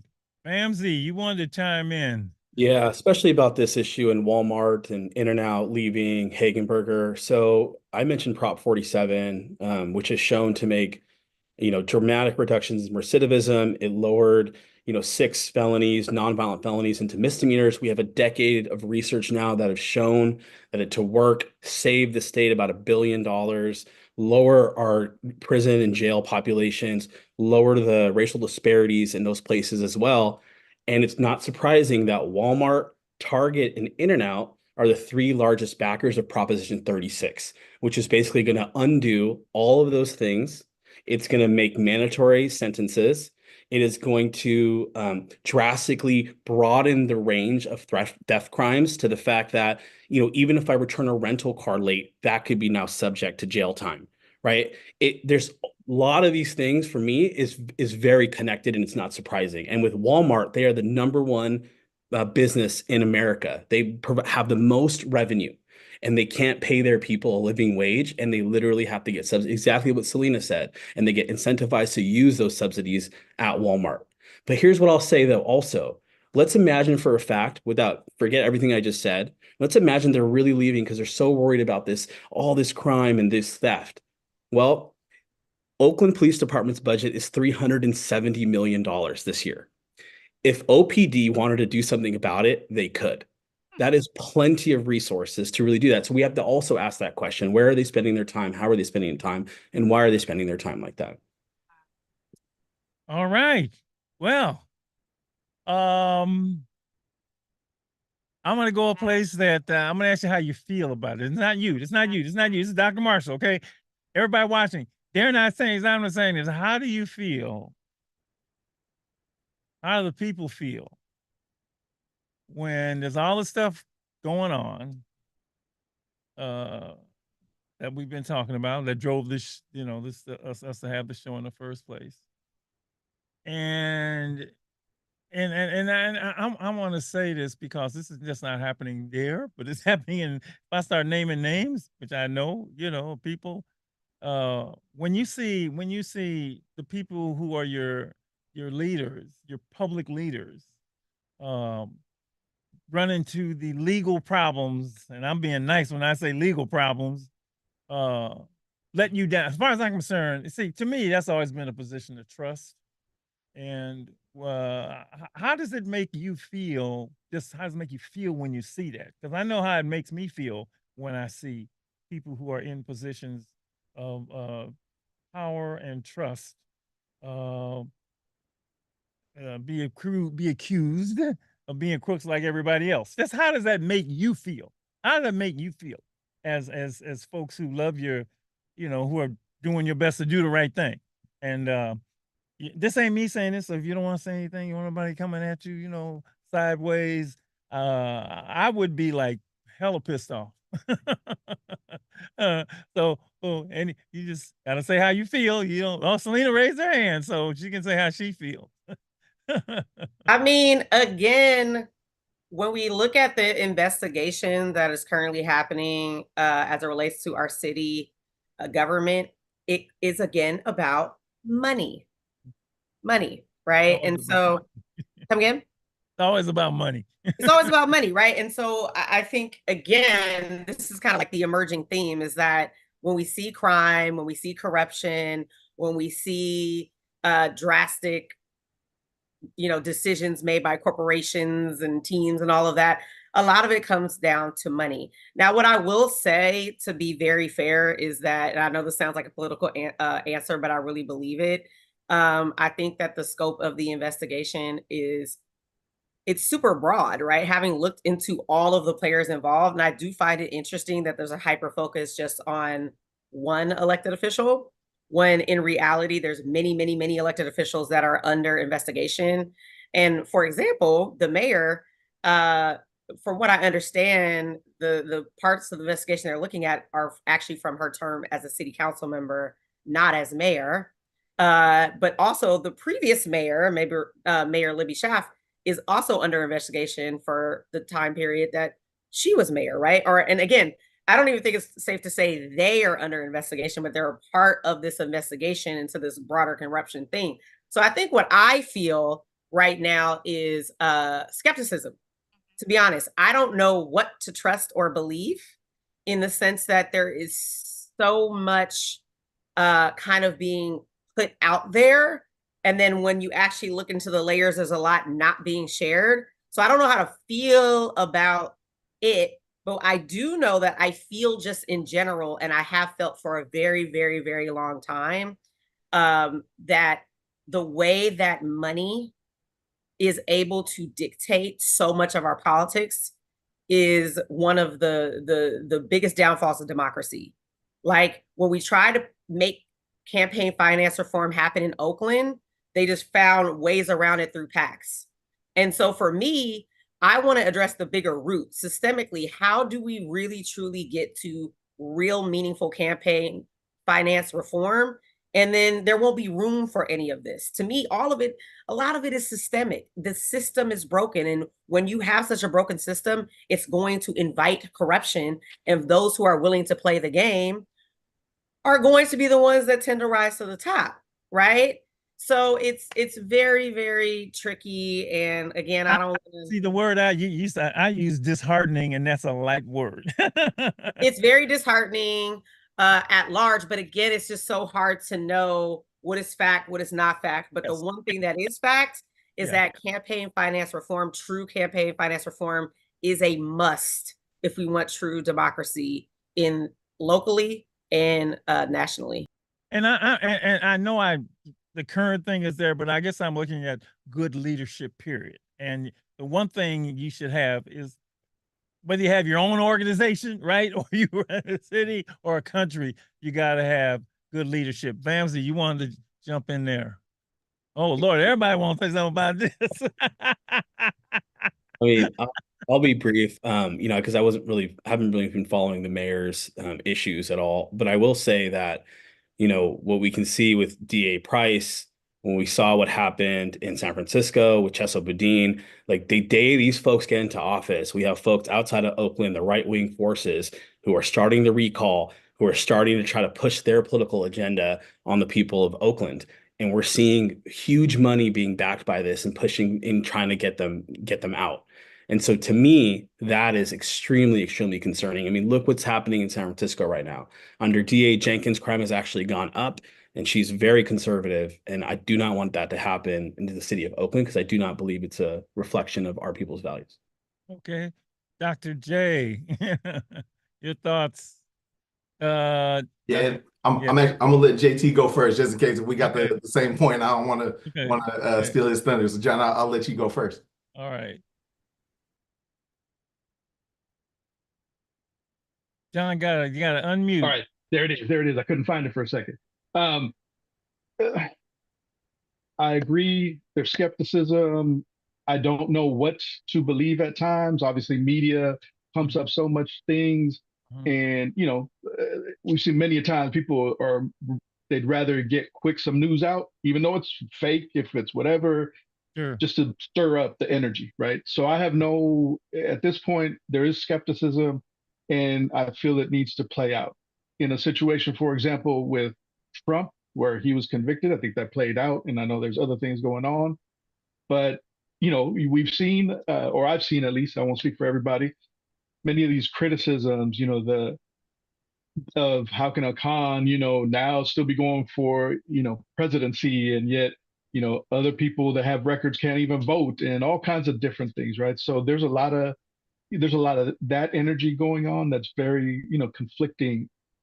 For me, what it boils down to at that ground level, say like when I'm, you know, working with a youth, one of the things I didn't mention in my intro, I'm also a licensed therapist. So when I'm talking and I'm having one-on-one time, I have been in this work for a long time, and I've always, maybe not perfect, but I've always operated with integrity. And, you know, that's the thing that drives me. I want to be able to lay my head at night and know that I did good, or I tried to do good. You know, I wasn't trying out there to harm somebody, right?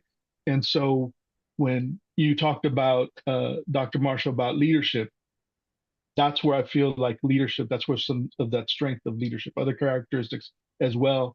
But that's what I try to follow. And sometimes, again, I'm a little skeptical. I don't know how the stuff with the mayor is going to play out or not, the thing with Trump, but the corruption and all stuff, it feels deflating at times. I'll say that, disheartening. I think you used the word. It definitely hits in that way because, you know, what do you tell a kid that's also seeing the same news? And they're having, well, I'm going to do this or this. There's no consequences. There's no parameters. So I still try to, you know, say like, hey, you ain't got nothing to do with that. But me and you and the work we're doing and how you hold yourself up, you got to do that with integrity. And that's where my focus in, rather than, you know, getting too much into it. So we'll see how it plays out. Yeah, and that's the spirit I bring this up in. See, that's my word, integrity. That I don't even think that is a word that folks up there, and I use the word up there, don't even exist for them, right? At all. But all these parts impact the other. That's the only reason I'm bringing it up.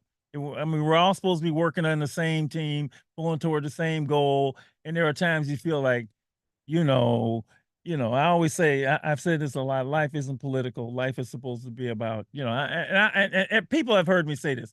I'm not a big politicians fan. I'm a big public servant fan. And public servant to me is a whole lot different than politicians. You know, and I say it all the time, politicians want to get elected, public servants want to do something for the people. Now, And I will say this, your good name is all you have. So if I can say your name and people are, whoa, I say, oh yeah, that's a big deal. Michael, you want to get into this, and then we're going to work on talk about what you're doing in your programs and what you think can be done to move things forward. Oh, I'll get to you too, Joe. Michael, go right ahead. Yeah, I'll just say something quick. Everybody's innocent to proven guilty. You know, media puts out so much stuff lately, right? Just somebody that has been accused myself and been locked up for a crime that I didn't do. It feels it's a messed up feeling. You know, somebody points you out in a lineup, you go to jail, and you're like, "What the hell? Why am I even here?" You know, and the cops are like, "Hey, we know you didn't do it, but give us some of these names, and we'll let you go." And be like, "Dude, I don't know nothing. What's going on?" You know, like it hurts, and it's a scary place. So I always say everybody's innocent to proven guilty, no matter what circumstances, who you are, mayor, like person on the street, school teacher. So I always like to go off that, you know, because there's always this you know, false narratives going out. So I always want to say that, but it hurts, you know, because Oakland's always getting something in the news. You know, I'm like I said, I love my town, I love Oakland, and always to hear Oakland back up in the news of something again, and hearing my relatives from like Southern California, like, damn, you guys this is happening over here. So I'll also do elaborate, like, I'm not shocked as well because Black and brown folks been saying these politicians, these law enforcement are doing this, doing this. Oh no, they're not. No, they're not. They're saints. They're saints. They're not doing that wrong. Oh man, this congressman's doing this. Oh no, they're not doing that. So we've been saying it since the 60s, the 70s, the 80s, the 90s, the 2000s. But a lot of stuff is coming to light. You know, the truth lasts forever. Lies last for a moment. That's all I want to say. Hey man, I go back to COINTELPRO, so there's nothing you can't tell me about what folks do that you don't know about. Dr. J. Yeah, and I would just add, I think, you know, the instability is scary, especially in the field of community violence intervention. And for one unique reason is because city government is an essential partner in doing violence intervention prevention work. Oakland, we have a Department of Violence Prevention, right? They have a critical role. Everyone that's on this conversation right now, for folks who don't know, we're all community-based organizations, which means that our services are given to the community for free, right? We're not charging anything for what we do because we are putting our efforts in the areas where it's needed most. And we know also that there's often not money in those areas, right? That's not why we do it.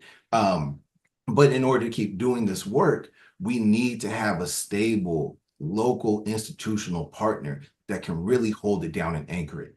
So anytime that, and so we know, you know, there could be some trouble at the local level. We're also already looking at the state and federal level, like what's going to happen next. So the instability at the local level now, even though we're all putting out fires day to day, the folks, especially on this call, back of our mind, end of the day, before we go to bed, we're like, how do we keep this going? Right? If we're not sure if our partner is going to be there or what we're building can keep going, because there's all these other things pulling, then you start to wonder, well, you start to understand why it seems like the effort that we're putting in is resulting in like millimeters of change when you're like, well, where's the actual impact? So I think that for us, I mean, for me, that's the part that keeps me up at night is that, you know, here's our partner, here's who I'm building with. But also we're coming up with plan B, C, and D because we're like, what's going to happen next? And I think that's where the rubber meets the road for our organizations. One reason I admire all of you is I have a lot of sayings that I use. The one I've been using lately is, and fuels me every day in the work that I do. One person can do a lot of damage and one person can do a lot of good. And for me, that's easy. Even the title of the book, it's Street Soldier, One Man Struggle to Save a Generation, One Life at a Time. So for me, it's always, this person can cause a hell of damage, or this person can, you know, can be you, right? And so tell us about each of the work you do and how you are, what you are doing to make a difference in all of this craziness that's out there. So Selena, we'll start with you and talk about the work that EOYDC does. Yeah, so our mission is to nurture the holistic development of young people all the way from kindergarten into adulthood so that they can live lives of prosperity, integrity, and purpose. And when we say holistic development, we're looking at arts, wellness, education, and careers. And it's really with the belief that when we're talking about violence, we are heavily focused on prevention. How do we get the young people in our doors at a very young age and help keep them on track? And for those that come into our doors at older ages, how do we help them stay on track as well? And that's also why, to Dr. Griffin's point, partnerships are so key. So we have partnerships with several community-based organizations like those on this call. We also work with the Department of Violence Prevention and other entities to make sure that it's really an integrated approach. And what I will add to that is that EOYDC is a part of several collective impact efforts. So we're a part of, for example, the East Oakland Promise Neighborhood effort that is stewarded by Oakland Promise. We are also helping to steward a 10-year strategy that we are currently raising $100 million for. That's going to focus on a 40 by 40 area in deep East Oakland that does have some of the highest concentrations of things like houselessness, crime, violence, and all sort of downstream health factors. And we're working very closely with other partners like the Black Cultural Zone, Oakland Thrives, and others. And, to give some faith in our leaders, I will say that we have received support from quite a few of our leaders, including the OUSD Superintendent, Kyla Johnson-Trammell. The mayor's office actually has been supportive of this effort, as have been our council members. So even though there is instability at this time, I will say that we are grateful that there has been some partnership across community, private sector, public sector, in the name of really having this be a community-led, but stewarded and supported effort by all of these various institutions that really have to come together if we're going to change some things fundamentally. Thank you. Joseph and John, talk about the work of Youth Alive. Yeah, I'll get us started now. I'll let John jump in. So Youth Alive, our mission is about breaking cycles of violence, healing from trauma, and building leaders. We 55 strong, so shout out to our team. We run 3 strategies. So our prevention strategy, which is focused on peer education and policy advocacy. We have our intervention strategy. Probably what we're most well known for is that we're the originators of the hospital-based violence intervention program model, which is where we meet a survivor of violence at the hospital bedside, and we then walk with them for the next 6 to 12 months on their healing journey. We also do life coaching and intensive case management to young people outside the hospital setting, and we do our violence interruption work, which is about conflict de-escalation and mediation in community. And then lastly, we have our healing work, which consists of our in-house counselors. So we're doing work to do warm handoffs and lower that barrier to entry to counseling for people in our community, and our homicide response team, which is we work with the families of homicide victims in Oakland through that mourning period, because we know mourning comes in waves. So it's about being there with them in the initial point, making sure they have the resources they need, but also being there with them for the long run, really building a supportive community around them. John, I don't know if there's anything you'd like to add. He pretty much summed it up. We do, to what Joe pointed about that we're at 55 strong. I'd say maybe about 10 years ago, we were a staff of maybe about 13, 14. So we've been able to grow and really support the cultivation of some of these programs. And just as Selena mentioned, we can't do it alone. There's, these are the programs that we run, but we're partnering with other community agencies. We're partnering obviously with the hospital, with our hospital-based work. There's other system partners that we have there that we rely on to be able to coordinate services for the families and the individuals we work with. But yeah, we've been at, Youth Alive has been in existence since 1991. I wasn't there, Joe wasn't there, but that's 30 plus years strong. So definitely I feel blessed to work there and have our team really be strong. Thank you. Vamsey and Michael, describe the work of Courage. Want me to start, Mike, and then you can fill in? So Courage's mission is to unlock the leadership of young people to dream beyond bars. And we do that through youth political education and advocacy, power building, working on local and statewide legislative reform efforts, and also through our violence interruption, prevention, kind of supportive services. For our political education with young people, we have two distinct programs, one that works with high school age, a year-long fellowship, and transition age young people. We really focus, and we know that many of our young people who are formerly incarcerated and systems impacted, that's our folks that we work with, have a lot of intergenerational trauma. But we also know that they have a lot of intergenerational wisdom, right? And so we really work to try to connect our young people back to their ancestral roots, African American, Indigenous, Native roots, so they can really begin to heal together. And then they also learn things about white supremacy, systemic racism, structural racism, patriarchy, so they can understand their political positioning and their political context, right? Through some of the decisions that they may have made or may not make or will want to make in the future. And then I'll turn it over to Mike in terms of our violence interruption and supportive programs. Let me throw in my favorite phrase based on what you just said. We collude in our own oppression. That's one of my favorite terms, right? And once you learn that you are actually part of something, and you understand, oh, I'm doing that. Oh, then maybe I won't do that anymore. I love the education piece. Michael. So yeah, just basically, everything that Vamsi said, but really working with directly impacted young folks, system impacted young folks, folks that could be a victim of crime or also be a betrayer of crime, right? And getting those young folks and those adults as well be part of the change. Have some self-respect back in their community and also be leadership back in the community. I'm co-founder of this organization, and I remember just me first starting, there's a lot of organizations that close their doors on me when I try to apply for an application. And I say, I'm the best one. I'm the best one that could do this. Nah, Mike, you got a criminal record. You're a felon. Mike, you too high. I was like, but that makes me good. I'm still in my neighborhood. I could reach these young people. Give me a chance. So I was doing carpentry, but not me just doing it, but unlocking those young people at 15, 16, 17, 21, 22 before it's too late. Don't close the door on them. So we work with a lot of these young folks.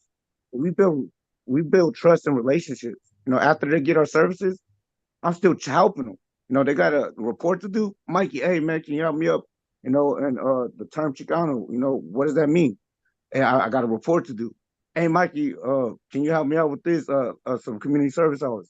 So building that relationship with a youngster that I had 14 years ago, now he's a young adult, 30 years old, but still supporting them, building that trust because they feel that they get more talking to Mike instead of a therapist that they're supposed to be talking to, court mandated.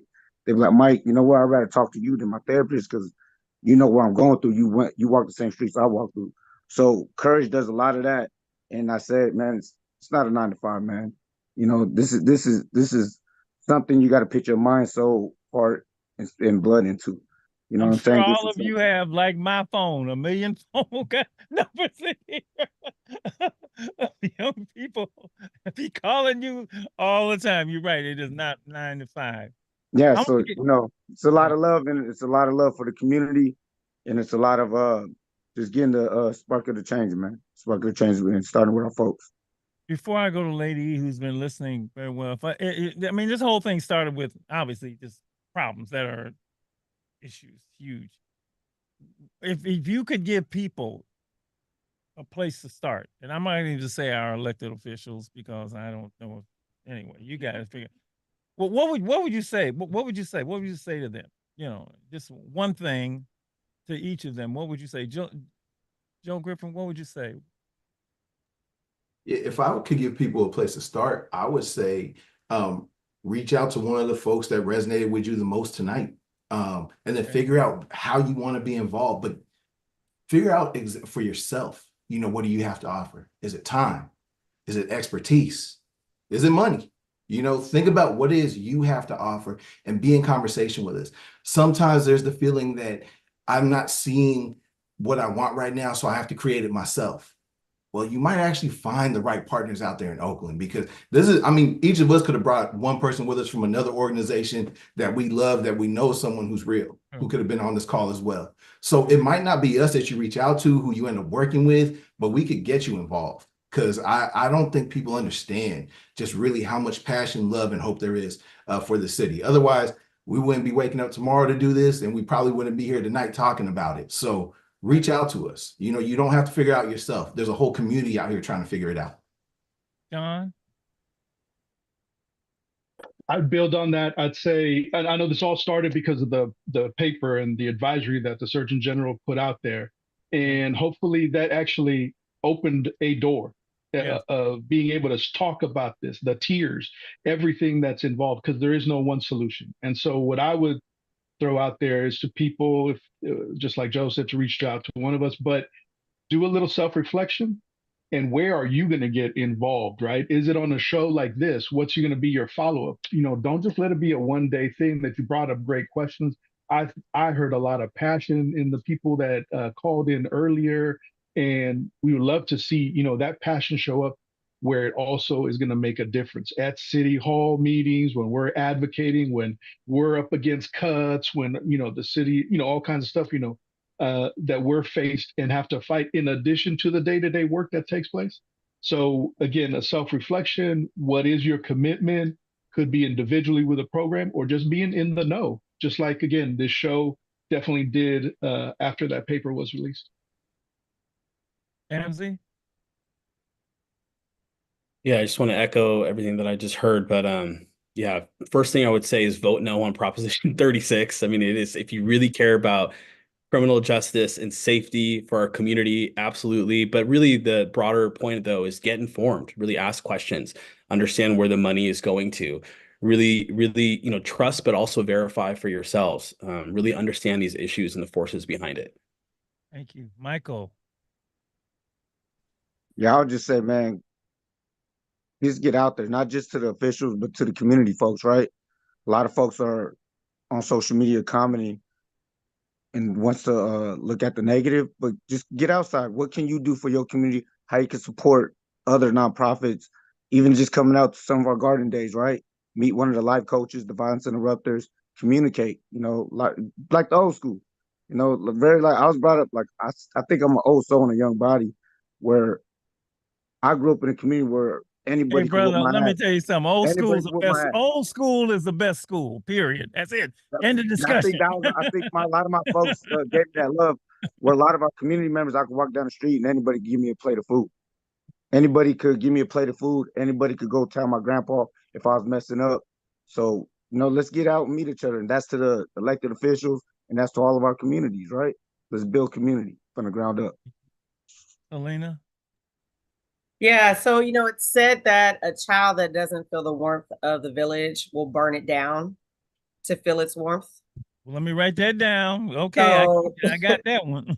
you know, do what you can to make the young people around you, especially those that are counted out, like Michael was for so many years, feel your warmth. And that could look many different ways. The kids in your family, make sure that you are supporting them, make sure that you are encouraging them. Speaking of a partner organization, Big Brothers Big Sisters of the Bay Area, they are in need of male mentors badly. If you identify as a male, sign up to be a big brother. Women, Black girls in East Oakland at Castlemont, for example, the #1 demographic that is expelled due to violence.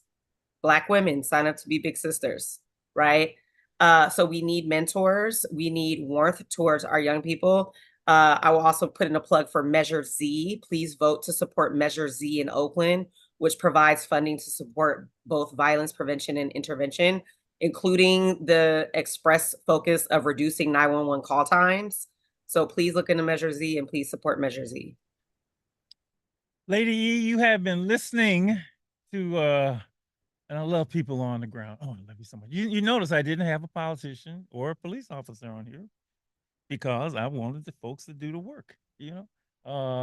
So Lady E, we always turn things over to you. You do, Dr. Marshall. I just have one thing I would like to say to Michael is you can teach people, young people, how to advocate for themselves. The way you spoke of, I'm the best one for this because. Do you know, and not just young people, old people don't know how to speak up for themselves always. Recognize the gifts that they bring. and what they can do.